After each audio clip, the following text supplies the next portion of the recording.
आज से लगभग 1200 साल पहले एक 23 साल का सन्यासी अपने कुछ अनुयायियों के साथ सैकड़ों दिनों की पदयात्रा कर एक ऐसी घाटी नुमा स्थान पर पहुंचा जहां से महज कुछ दूरी पर शीत पठारों का देश शुरू होता था।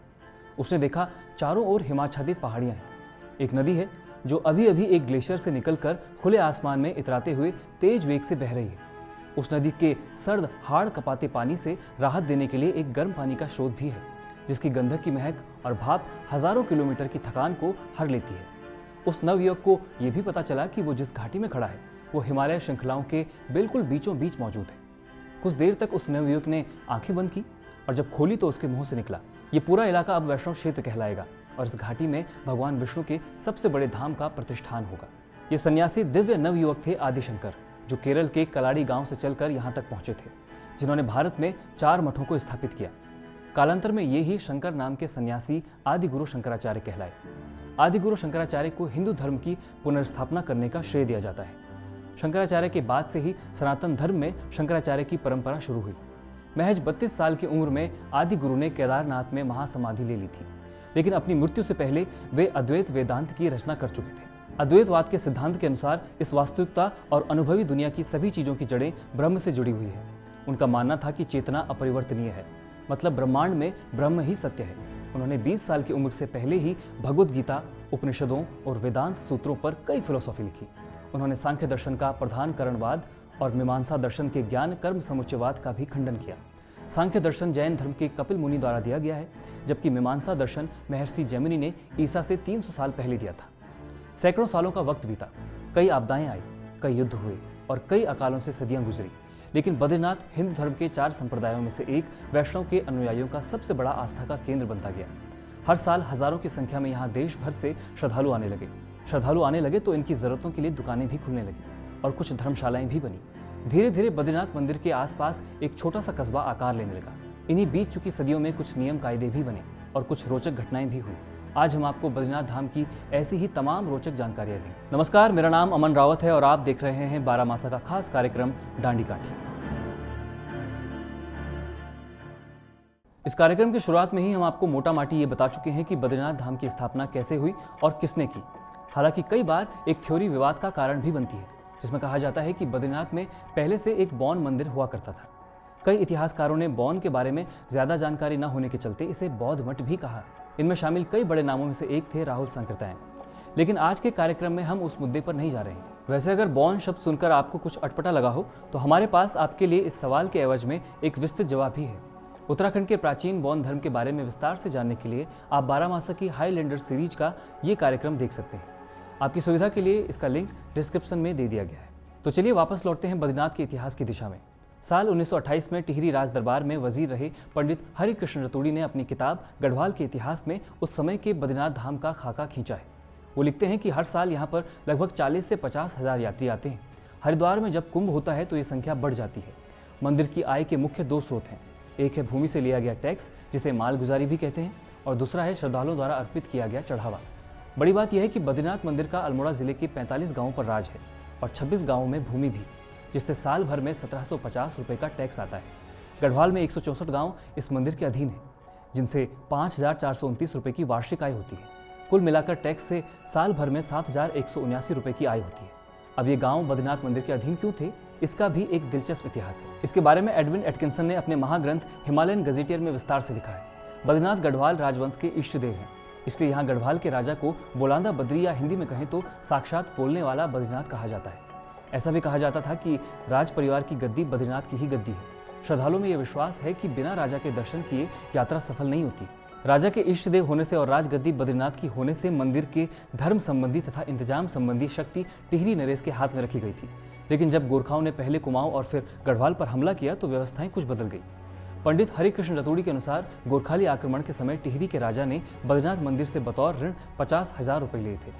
बाद में राजा ये उधार चुकाने में असमर्थ हुआ तो उसने कई गांव बद्रीनाथ मंदिर को सौंप दिए। साल 1824 में इन सभी गांवों से 2000 रुपये का राजस्व वसूला गया था, जो कि बहुत कम था। उस समय बहुत से गांव बड़े और घनी आबादी वाले थे, उनसे ज़्यादा लगान मिल सकता था, लेकिन क्योंकि ज़्यादातर गांव ब्राह्मणों के हैं इसलिए इनसे मिलने वाला लगान क्षेत्रफल की तुलना में कम है।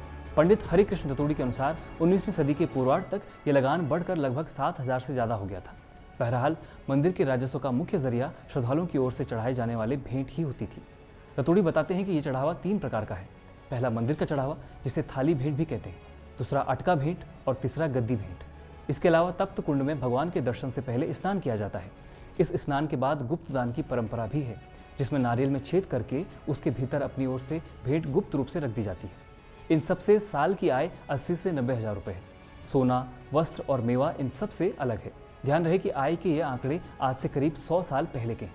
आज की बात करें तो आय करोड़ों में है। बद्रीनाथ की पूजा मुख्य पुजारी, जो कि नंबूद्री ब्राह्मण होता है, उनके अलावा कोई दूसरा नहीं कर सकता। ये इसलिए क्योंकि नियम है कि मुख्य पुजारी के अतिरिक्त कोई भी बद्रीनाथ की मूर्ति को छू नहीं सकता। मुख्य पुजारी केरल राज्य के नंबूद्री, चोली या मुकाणी जाति का ब्राह्मण होता है। उसका स्मार्त धर्मावलंबी होना आवश्यक होता है। मुख्य पुजारी को विवाह करने का अधिकार नहीं है, क्योंकि विवाह करने के बाद नियमानुसार वह मूर्ति को छू नहीं पाएगा। ऐसा नहीं है कि पहले से ही रावल बद्रीनाथ के मुख्य पुजारी हुआ करते थे।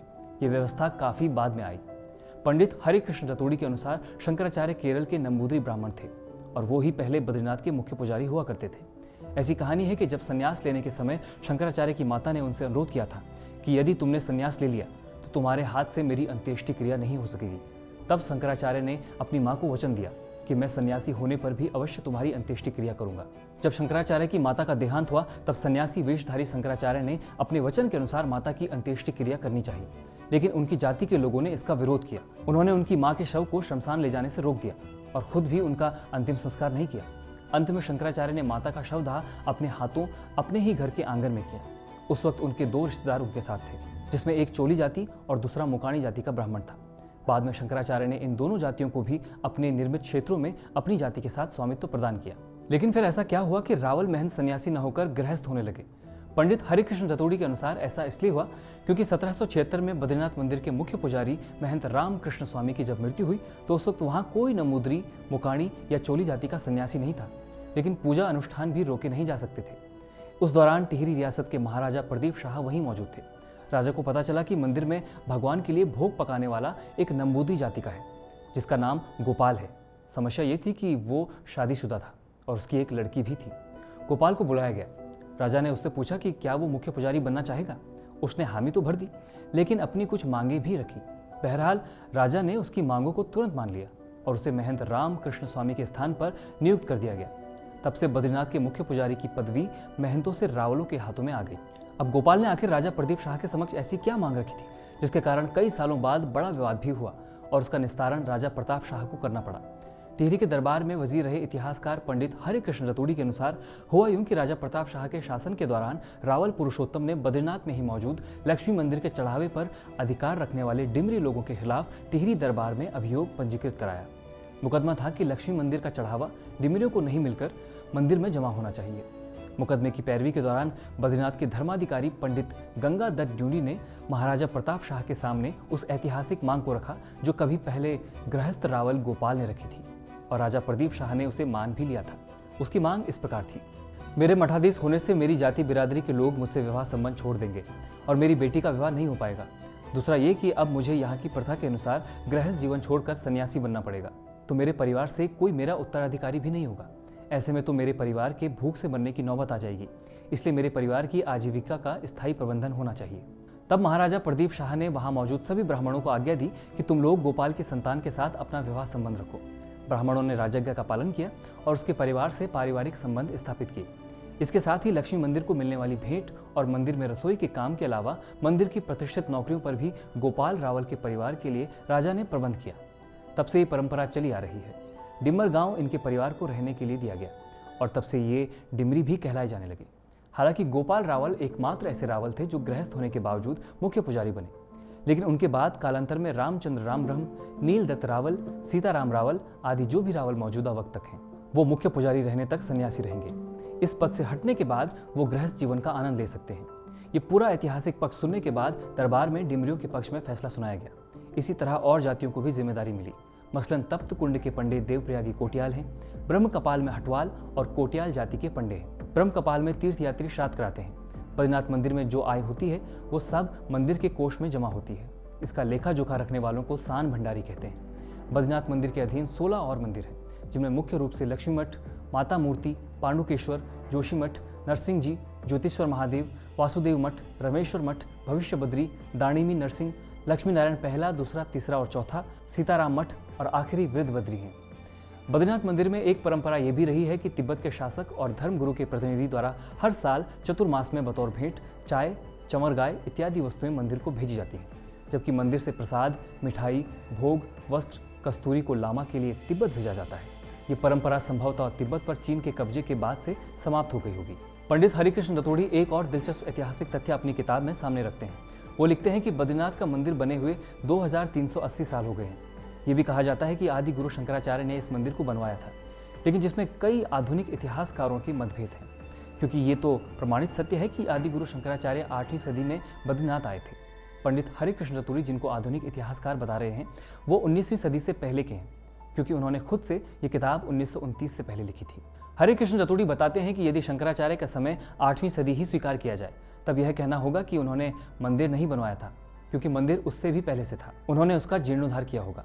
पंडित रतोड़ी अपनी किताब के पहले खंड के पेज 27 पर लिखते हैं कि यह बात तो प्रत्यक्ष प्रमाणित है कि बौद्ध धर्म के विध्वंस करने वाले स्वामी शंकराचार्य ने वर्तमान मूर्ति को, जिसको बौद्धों ने नारद कुंड में डाल दिया था, वहां से निकाल कर दोबारा मंदिर में स्थापित किया था। साथ ही उसका मंदिर बनाया था अथवा टूटे हुए मंदिर का पुनः उद्धार किया था। ज्योतिर्मठ का भी निर्माण किया और उसकी जिम्मेदारी नंबूदरी अथवा चोली मुकाणी जाति के दक्षिण के ब्राह्मणों को सौंप दी थी। ये तो हुई इतिहास की बातें। आज के वक्त में बद्रीनाथ मंदिर के दर्शन करने 30 लाख से ज्यादा श्रद्धालु हर साल आते हैं। 100 करोड़ से ज्यादा की कमाई अकेले बद्रीनाथ धाम से ही होती है। वैसे पिछले साल चारों धामों से 500 करोड़ की कमाई हुई थी। बद्रीनाथ में नए मास्टर प्लान के तहत निर्माण कार्य भी चल रहा है। इस मास्टर प्लान को प्रधानमंत्री नरेंद्र मोदी का ड्रीम प्रोजेक्ट भी कहा जा रहा है।